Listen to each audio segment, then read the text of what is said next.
वर्धा जिल्ह्यातून समाजाला हादरवून टाकणारी एक धक्कादायक घटना समोर आलेली आहे। राष्ट्रवादीशी संबंधित एका ज्येष्ठ नेत्यावर अल्पवयीन मुलीच्या लैंगिक शोषणाचा गंभीर आरोप करण्यात आलेला आहे।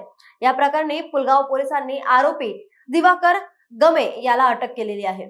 ही घटना पुलगाव येथे उघडकीस आलेली आहे। पीडित मुलीच्या तक्रारीवरून protection of children from sexual offences act अंतर्गत तसेच इतर गंभीर कलमान्वये गुन्हा दाखल करण्यात आलेला आहे। पोलिसांच्या प्राथमिक माहितीनुसार पीडित मुलगी अवघी 17 वर्षाची असताना आरोपीने तिला नोकरीचे आमिष दाखवत गेल्या काही वर्षापासून तिचे सातत्याने शोषण केल्याचा आरोप आहे।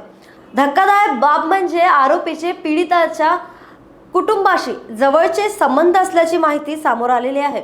तसेच काही दिवसापूर्वी आरोपीने पीडितेला अश्लील फोटो आणि व्हिडिओ पाठवून छळ केल्याचा आरोपही करण्यात आलेला आहे।